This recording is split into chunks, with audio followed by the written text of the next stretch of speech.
Doris Mayoli is indeed a voice of inspiration.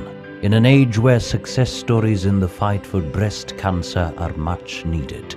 As a mother, a music minister and a professional, she has written the book Ashes to Beauty, clearly illustrating her triumph over breast cancer.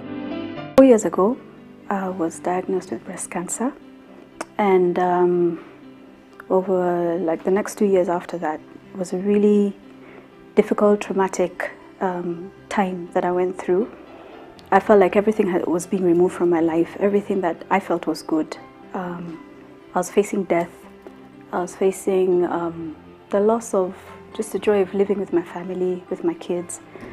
And it's like everything that I thought I had built up was just burning down, getting destroyed.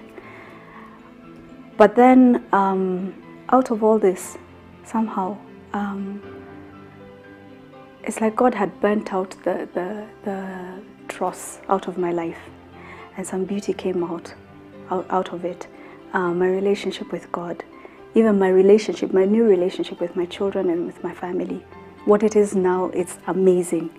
My life, what it was before, what it is now, for me, it's become even more beautiful. She takes us through the whole journey, beginning with the first realization that she had breast cancer. It was early 2005. I was in the shower and I found a lump in my breast. I thought it might be something hormonal, and so I thought, okay, maybe in a month or so it'll go away. So I waited about 2 months and it was still there. Didn't seem to be any change.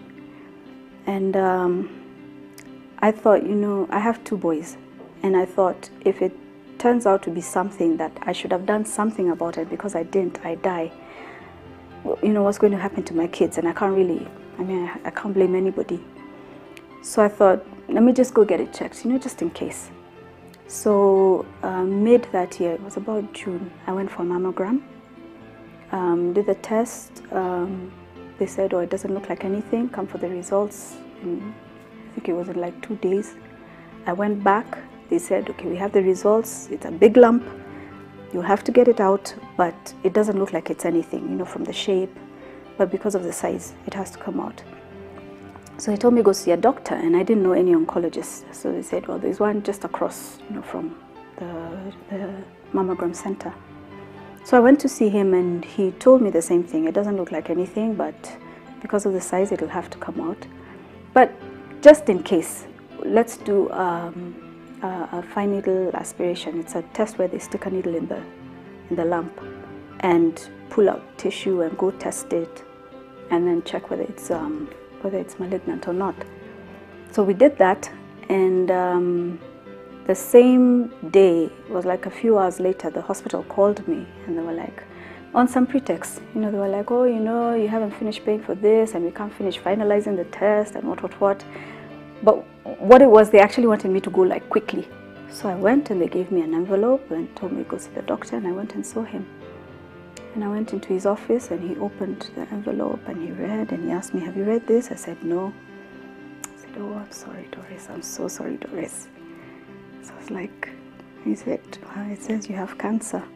And that's how I found out. For Mayoli, this was just the beginning of a long and agonizing journey, yet an important part of the journey that would eventually take her through the painful process until she finally had her triumph. Day after day, the reality was unveiled. From the terrible loss of her ever-precious hair to the anguishing thought of death, Mayoli managed to stand firm in the midst of a dark moment. I was sent off for a whole list of tests, just to make sure, to confirm how far it had spread. So I did that, and they found it was just in the lump, and then some of the nodes in my armpit. And then he said, okay, we need to start chemo. He told me we'll do 3 sessions first, because he wanted to try and shrink the lump as much as possible. And then we'll do surgery, and then finish with chemo, then I'll do radio after that.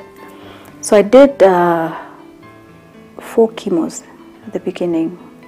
After the second one, my hair went, my nails started turning black.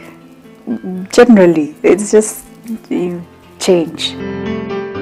I was living with my sister at the time, and she was super. She looked after me. Her and her husband basically took on the role of parenting my kids, because a lot of times I wasn't able to. I couldn't drop them in school or pick them from school or do homework with them, so she and her husband did that for me. And they were always checking on me, you know, is there anything we can do for you, running errands for me and stuff like that, and lots of prayer. I realized a lot of times the way people would react would come from how I react. So if I was like, you know, because I went and I stood in front of them, I told them, this is what's happening, but I feel it's not happened by accident. God knows why it's happening, and He's taking me through this for whatever reason, and you know, and that's how they responded. It was like, okay, we're with you, we'll walk with you, you tell us what you need. Finally, the moment that she ever longed for came. The tests were confirmed. She was normal. She indeed finished her race triumphantly. She didn't just have her triumph over breast cancer, but also she learned life lessons that would certainly enlighten those walking through the same path of cancer. It's very important that you accept what you're going through. Otherwise, it's like your mind will be blocked and the medicine may not even work. This is a journey that you go through. I would say you really need God to go through this with you. Even more than family, you need Him there. But you don't know how long God has given you. So take each day as a gift from Him and unwrap it like a gift and enjoy it. Yeah. Well, it is all clear. After all is said and done, you either take it or leave it. But certainly Doris puts it openly. There is hope. There is hope indeed. And you do not have to let down that hope, that future that you have, knowing that you're very precious.